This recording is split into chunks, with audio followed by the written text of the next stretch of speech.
Hi friends, welcome back. We're going to continue to read more of our newest book written by Kate DiCamillo, Leroy Ninker Saddles Up.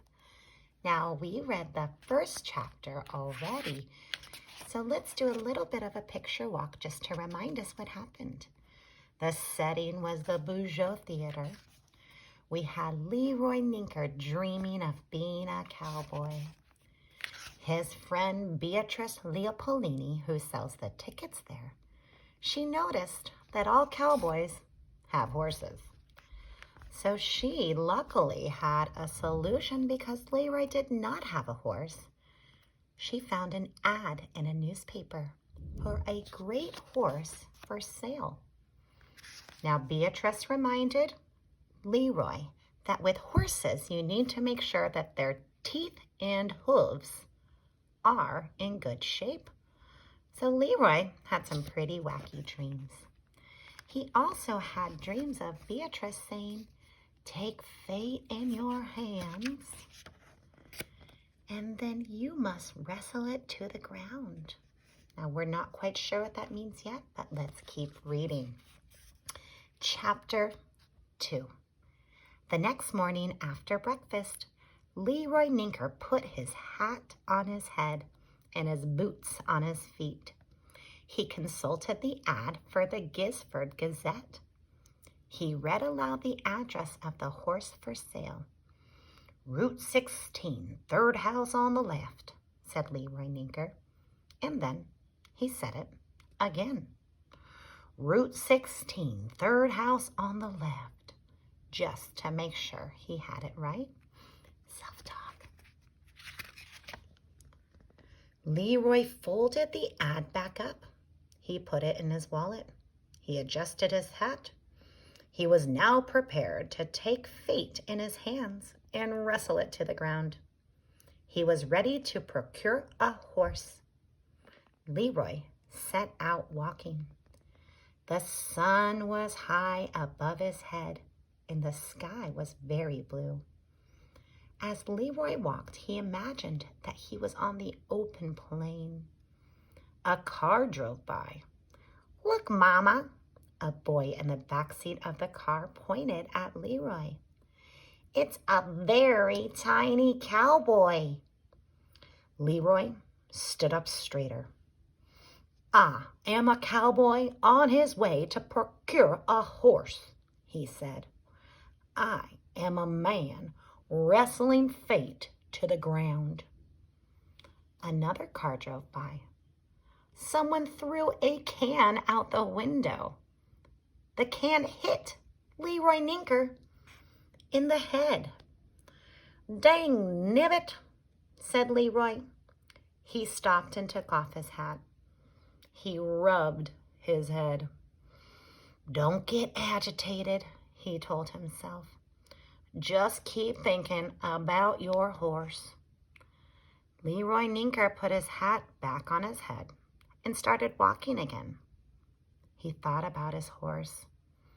"I hope he is a fast horse," he thought, "and I hope that he is strong. I will call him Tornado." Leroy found this name so pleasing that he had to stop walking and hold himself very still and properly consider the glory of the word. "Tornado," Leroy whispered, and then he shouted it. "Tornado!" It was the most perfect name for a horse ever. "Tornado!" shouted Leroy Ninker again. "Yippee-i-oh!" The cowboy started to run. He was headed to meet the horse of his dreams. There was no time to waste. "I'm on my way, Tornado!" shouted Leroy Ninker as he ran down the side of the road. By the time Leroy made it to his destination, it was late afternoon, and his feet hurt. "What can I do for you?" said the woman who answered the door. "I'm here about the horse," said Leroy. You're interested in Maybelline? Said the woman. Maybelline, said Leroy. Follow me, Hank, said the woman. Hank, said Leroy. The woman walked to the back of the house. Leroy followed her.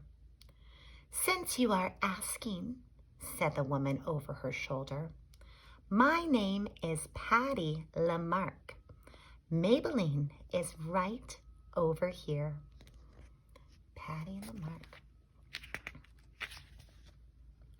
Patty Lamarck climbed a fence. Leroy climbed the fence too. There she is, said Patty Lamarck. She waved her arm in the direction of a horse standing in a field. There is Maybelline. At the sound of her name, the horse turned and came trotting towards them. She whined. She was a big horse, and her whinny was very loud. Maybelline, said Patty Lamarck, meet Hank. The horse whined again. She opened her mouth wide. Leroy took advantage of her mouth being open to look at her teeth. There weren't a lot of them. As far as he could tell, there were 4 in total. So there we have Maybelline with her nice teeth. Let me see Leroy kind of bending over to get a closer look. It's funny, Patty Lamarck has some kind of big teeth too. How many teeth was a horse supposed to have? Beatrice Leopoldini had not said. Leroy Ninker looked down at the horse's hooves. There were 4 of them, too. That seems good. Yippee-i-oh, said Leroy Ninker. The horse put her nose right up in his face. It was a large nose. There were whiskers on it, and it smelled very much like the nose of a horse. She likes you, said Patty Lamarck. Ain't that something? Maybelline don't like everybody. In fact, there's a whole raft of people she don't like. She is a peculiar horse, if you don't mind me saying so. I don't mind you saying so, said Leroy. He put out his hand and touched the horse's nose. It was damp and velvety. Leroy felt his heart tumble and roll inside of him. Oh, to be a cowboy with a horse, to ride into the sunset, to be brave and true and cast a large horsey shadow.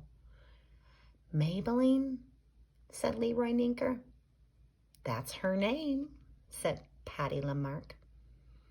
I'll take her, said Leroy.